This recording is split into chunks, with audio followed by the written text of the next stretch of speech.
Hi, good day everyone. I am Nathaniel Figueroa, and our topic for today is preparing a speech or oral report. So, some students and professionals do not like the idea of speaking in public, whether in front of small or large groups. Just the thought that they will be facing people already makes them jittery. So, how do you prepare this difficult task? Consider the following so you can render an effective speech and be a good public speaker. Audience. Know your listener profile. Understand the audience, age, gender, educational background, and economic status and interest. Assist knowledge. Know how much the audience already know about the topic. This helps the speaker avoid repeating information and prevent miscommunication by introducing things the audience hasn't heard. Avoid conflict. Avoid discussing points that run contrary to the audience's existing beliefs and practices. Read the room. Know how to interpret the posture and gesture of audience member. Be ready for variety.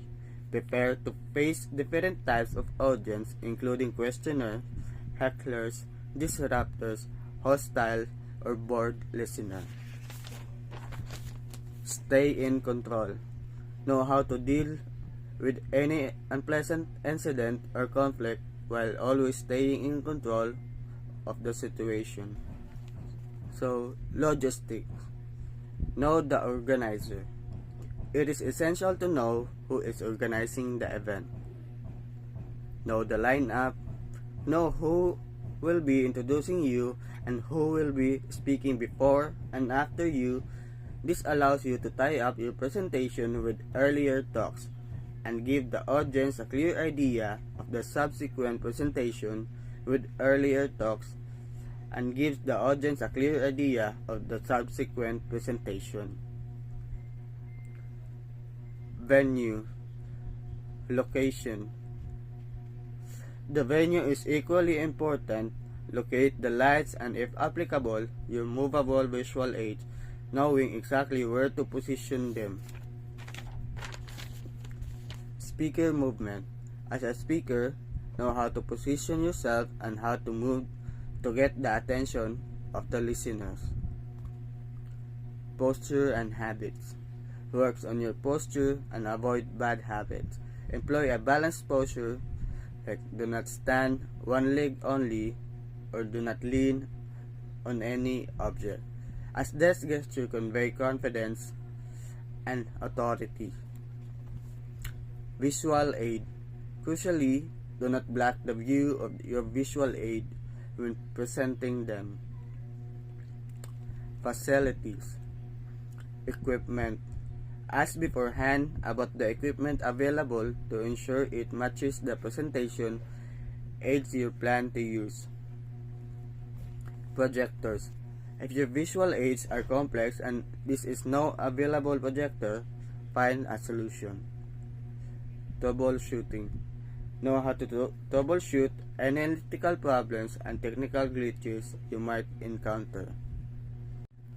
Content of report, speech, lecture. Purpose varies. The presentation purpose for which you were invited will influence the content and tone. To inform. If the event is a convention, conference, or training seminar, the purpose is generally to inform. You are expected to contribute new information. To entertain and persuade. If the purpose is to persuade, your presentation must be convincing enough. If the purpose is to entertain, your speech should be light-hearted, amusing, and lively. So, how do you prepare for the big events? The following are some tips for you. Research and knowledge update. Read a lot. And stay abreast of development. Since the field are fast changing, a speaker must keep abreast of new development that have occurred in their assigned topic. Preparing the oral presentation. Structures. Prepare the presentation with a clear introduction, body, and a conclusion. Introduction strategies. Use various techniques to open and close the presentation. The choosing strategy match the topic. Example given. Avoid singing a happy song if the topic is tragic. Technique for starting. Using a startling or shocking statement, beginning with a question, using a quotation, narrating an anecdote or a story, or singing a line from a song. Number 3. Rehearsal and feedback. Practice aloud. Rehearse by practicing the speech aloud. Get feedback. Invite family or friends to listen to the rehearsal and act as the audience. Their comments and suggestions are useful for improving the presentation before the big day. Use of technology. Advantage. Technology or audio or visual aid help listeners follow the discussion easily because they can both hear and see the presentation highlight. Disadvantage. Speakers rely on the visual aid, and if technical problems arise, they can be caught off guard, causing the presentation to fail or go awry. That's all. Good morning, sir. My name is Aryan Minanaza, and today I'm going to report my topic, delivering the report, speech, or talk. When you're presenting a report, speech, or talk, you must use both verbal and non-verbal communication.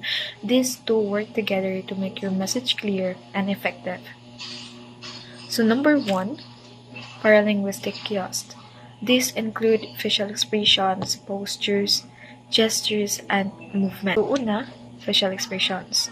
Eye contact shows your emotions and help connect with the audience. Eyes can show if you are happy, sad, or nervous. Ang phone mo nagpakita sa mong emotions. Eye contact helps you connect with your audience. Makita sa imong mga mata kung happy ka, sad, or nervous, or confident ka. Good facial expressions make your message more sincere or believable.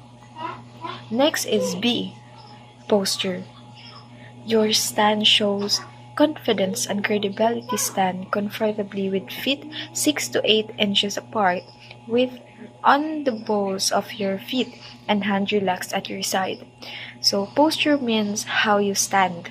Good posture shows confidence and credibility. Tindog comfortably, imong tindog comfortably with feet 6 to 8 inches apart, balance imong wet o relax ang imong kamot sa kilid. This makes you look prepared and professional. Next is C, gestures. Use hand movement to emphasize important points. Avoid too many gestures because they can distract the audience. So gestures are hand movement. Use them to highlight important points. Pero ayaw pod sobrae kay makadistract sa audience. Controlled gestures makes your talk clear. Sunod kay D, movement. Move with purpose. Avoid unnecessary swaying, pacing, and fidgeting because it can distract listeners. So movement mo ang lihok sa imong lawas while speaking. Move with purpose. Ayaw sige lakaw-lakaw, swaying, or fidgeting. Too much movement can distract listeners. Last is dress and attire. Clothes are non-verbal signals. Dress neatly and appropriately to look professional without overdoing it. So, ang imong sanina non-verbal message pod, dress neatly and appropriately para more professionals. Ayaw pag overdress or magsulob ka og distracting clothes. Right attire shows respect for the audience. Second, prosodic features.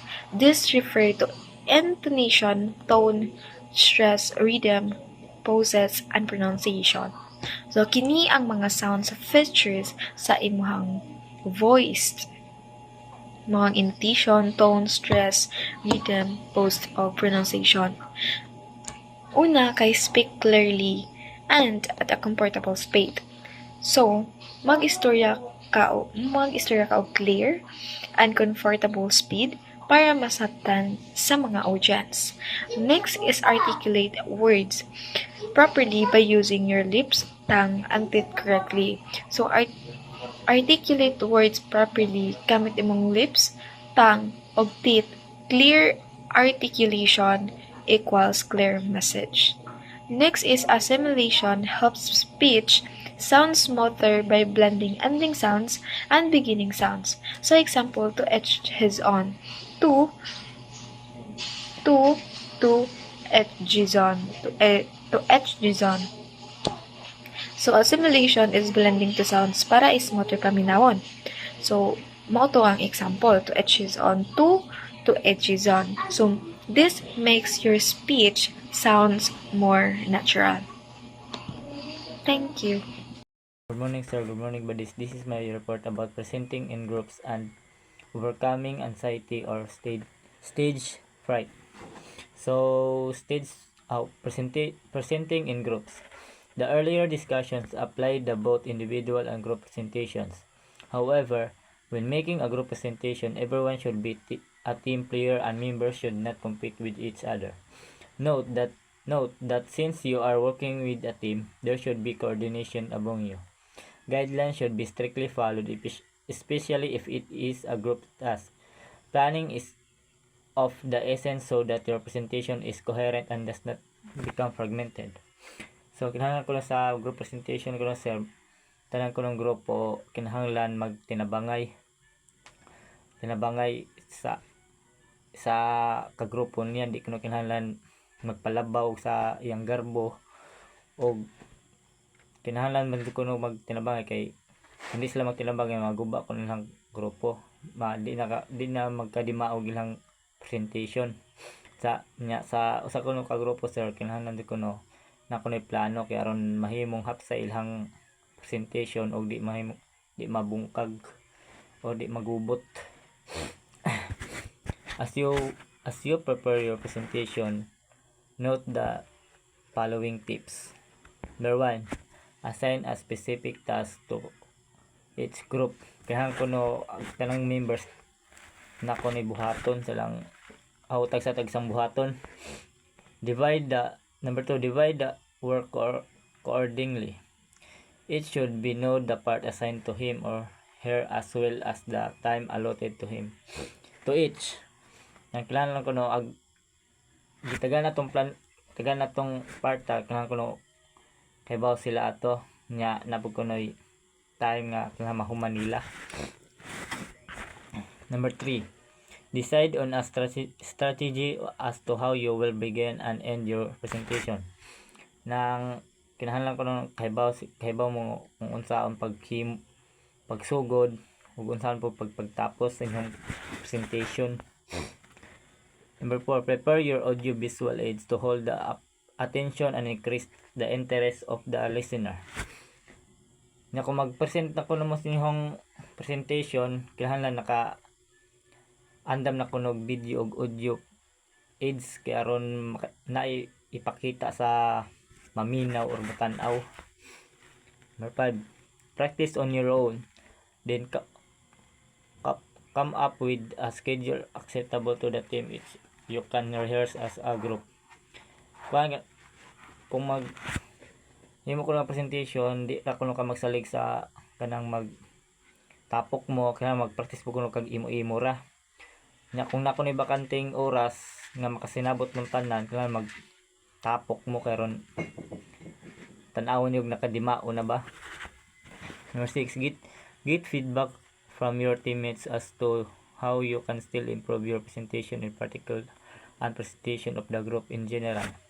Kailangan ko maminaw ko magkuan unsay feedback sa imong kauban kay basin kuno mao toy maka improve sa inyong presentation, na po ika dugang or kuhaan ba.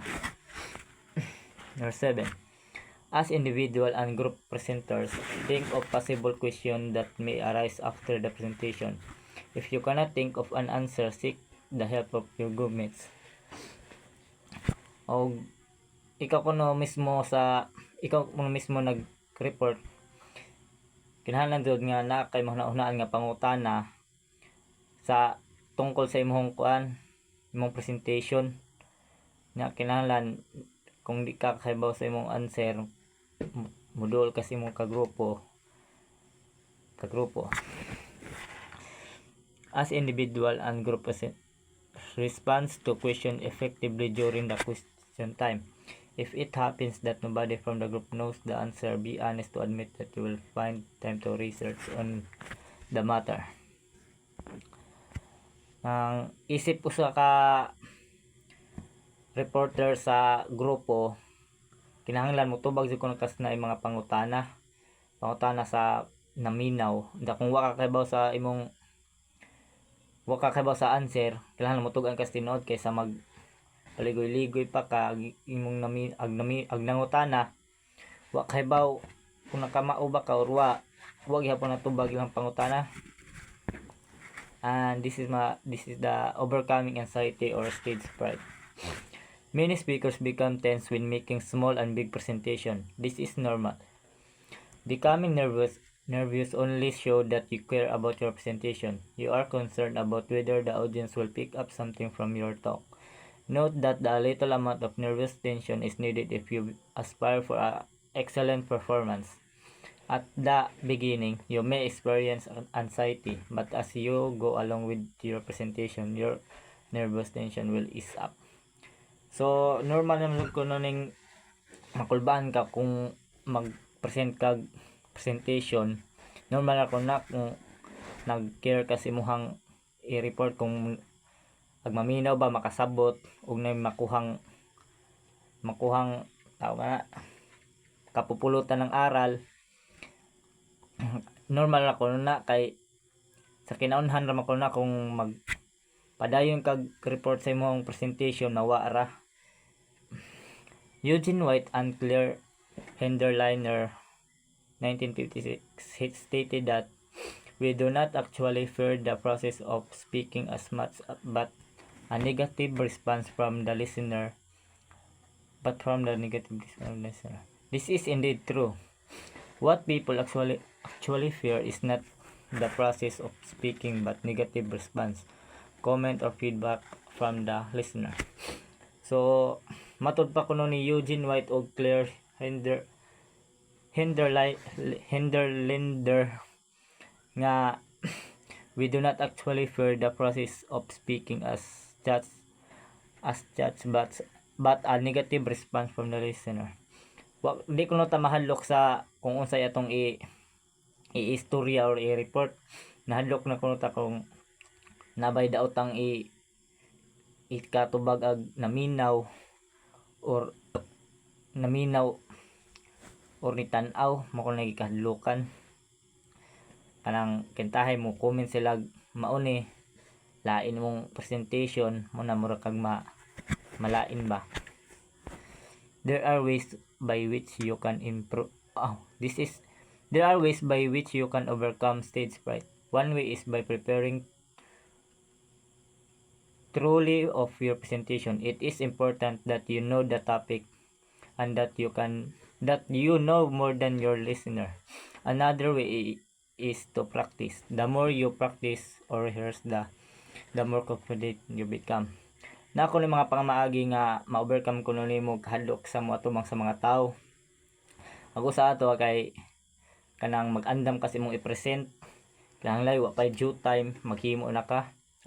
Maghimo na ka ma-practice pod.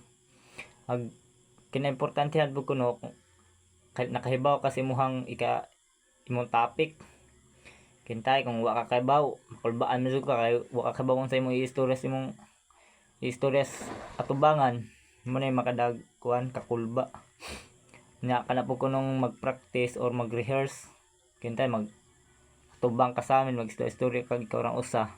mo ko ni makawa og kahadlok pero maka-boost og confidence. Stage fright then can be minimized. It is not also a negative feeling at all the time.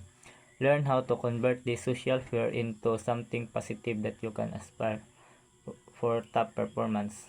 Kanang kahadlok ko na matubang sa mga tao, di ko na nang dautan kung makuan lang makuan taga present makuan magyud na kay siyempre naka-experience na muna makakuha man ka nagkuan makapulutan ng aral mo nang sa sunod di na ka mauwaw o maboost na imong confidence. That's all, sir. Thank you.